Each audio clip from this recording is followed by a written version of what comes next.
Hey everybody, and welcome to my plus size grandma.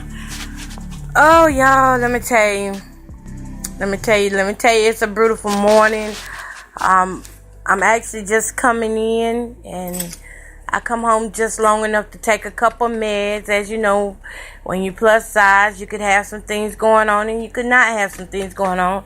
But I've had high blood pressure since I was 15, so I do take a med for that. But I was thinking as I was driving home this morning that I just thank God that, that I'm able to tell the story about my addiction and how, I was able to overcome it, and just everyday struggles. We just get caught up in life. We get caught up in the style.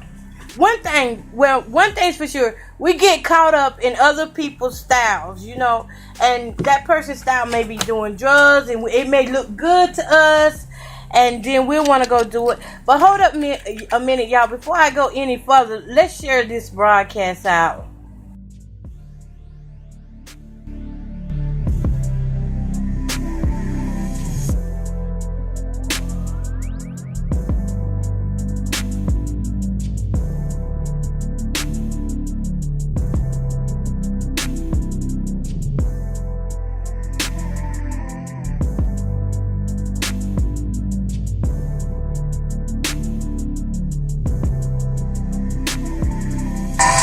All right, y'all. So I'm back.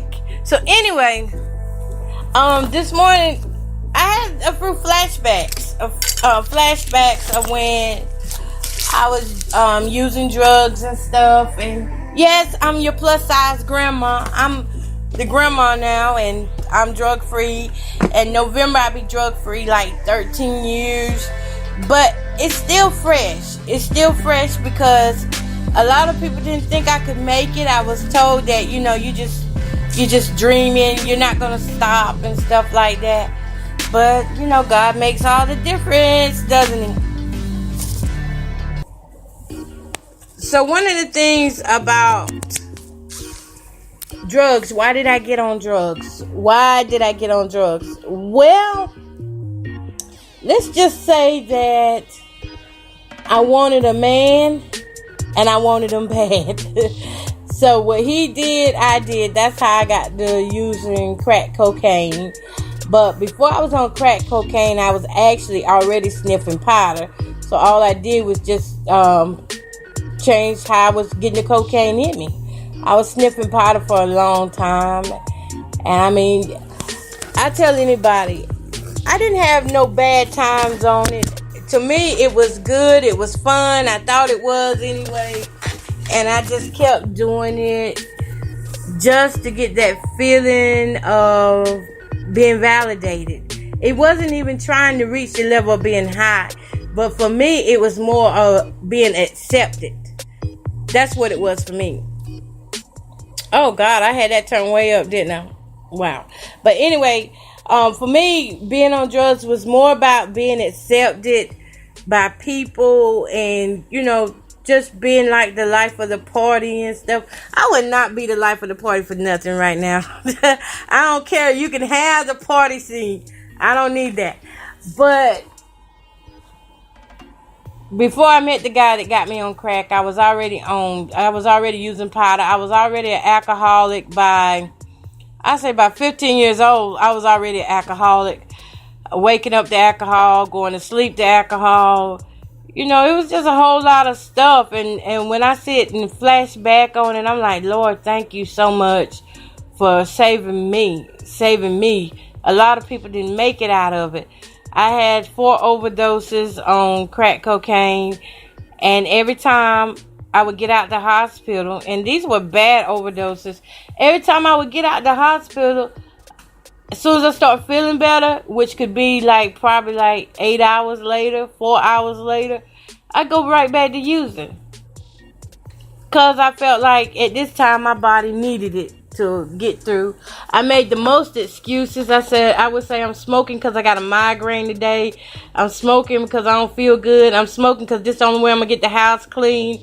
I had all kind of excuses as for why I would put that crap in my system, and I never got anything done, to tell you the truth. If I did, if I did get anything done, guess what happened? Anything that I did get done, it wasn't done right, and it would come back to haunt me. So it was a waste of time. Smoking that stuff. It didn't create nothing good for me. Nothing good at all. Was sitting good, and I look at some of my friends who are still on it, and they still doing the same thing. You don't have a life. Once you get on drugs, you don't have a life. The drugs have life. The drugs itself have its life, but you don't have a life, because now you're a slave to drugs. You're a slave to it. So this morning, as I'm flashbacking, like I said, I'm just thankful that I don't have to. I'm looking for my meds, by the way, because what you're not thinking is, when you stop taking those drugs, what's it going to do to your system? How's it going to make your lungs? You're constantly smoking every day.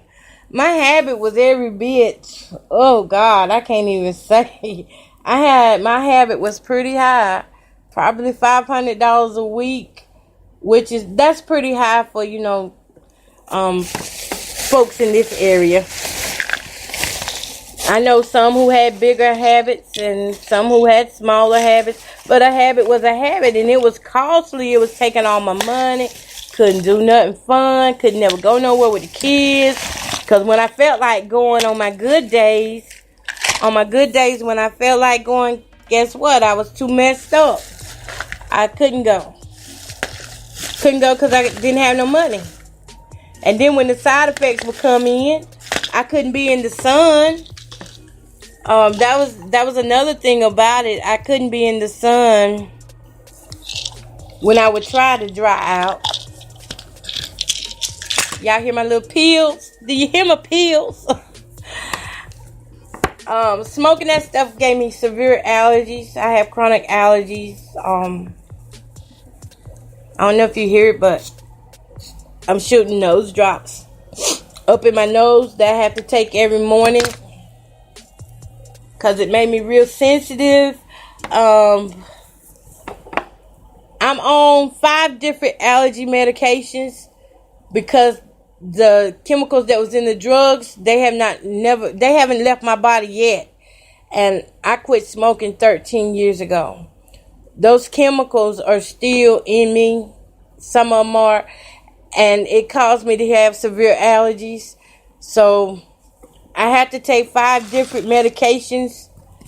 2 nasal sprays, which I have severe reactions to that second nasal spray that I have to take at night to keep my airway open, to keep congestion and stuff from coming up. The side effect of that, I do a lot of jerking in my sleep, and I don't sleep well. Even with this CPAP machine on me, I don't sleep well. Another allergy medicine I have to have is singular. That's just so that I can eat normal. You hear me? You hear what those drugs did? I can't even eat normal. I can't even eat normal because of what I put in my system when I was younger. I have to have a singular pill just to keep from having a reaction. Let me see what else. Hold up, y'all. Let me get this water.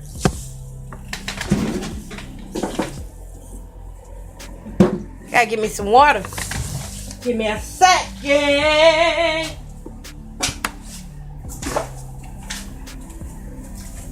Before I started using drugs, I had like regular allergies, but now I have chronic allergies.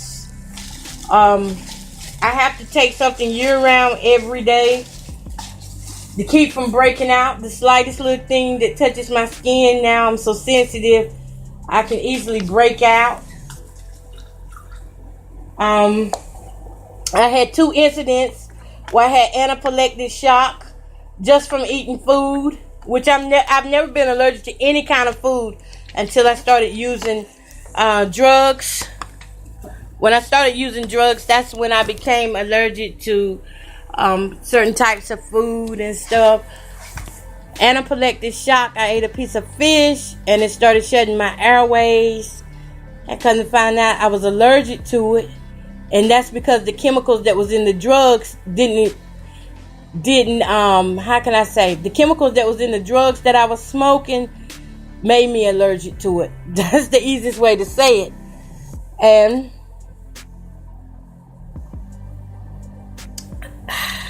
I went into anaphylactic shock. And that was, one of the scariest things I've ever been through. I think that was more scarier than the overdose, because they had to work hard to keep my airways open. The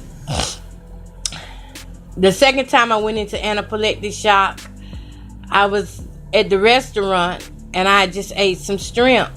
Now you would think this was a normal seafood allergy, but to remind you, I wasn't born with any allergies at all. I wasn't born like that. This was induced through drugs that I was using. And I thank God that it's been like, it had been 10 years since I ate any fish or anything.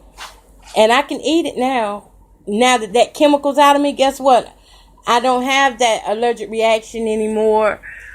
I can eat fish, but I have to eat like in small pieces at a time, because just something simple as eating seafood can give me anxiety. So I know my triggers, so I stay away from stuff like that.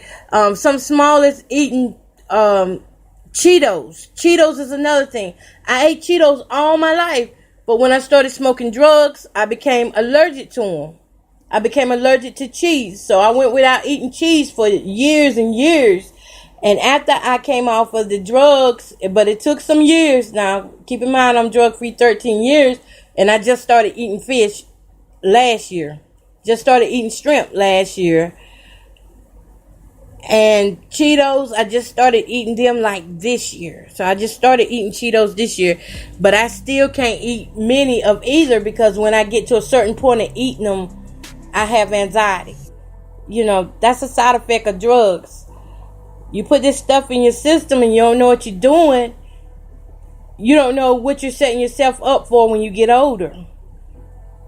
So now, I just try to make sure that I know my triggers ahead of time. And if I know what they are, I avoid certain things so that I don't get triggered off. And by the way, anxiety and depression and all that are side effects of these chemicals that you put in your body. And I've been clean 13 years, but it didn't stop my anxiety. First 5 years after coming off of crack cocaine, I had anxiety and panic attacks every day. Every day it felt like I was dying. Every day I felt like I was dying. I'm telling you. The one thing that helped with that part is my faith in God. I kind of jumped topics there. Kind of jumped it there. But I'm being real with you. And as you can tell, I'm still able to live life and live it to the fullest. But I have to work extra hard at it because of what I done to myself. Not what nobody else done to me. But what I thought was cool at the time, what I thought was really getting me by and helping me, but it was slowly killing me. That's what it was doing. And I stopped just in time. Now, another medication that I'm on is the inhalers. At times it feels like I can't breathe. I ended up having medical-induced asthma. They diagnosed me with COPD. A lot of lung disease issues. And, I use the Semicort and stuff for that as needed. I thank God that I don't need it every day, because I do trust in God, and I believe God that that I do have healing in that area, so I don't use it every day.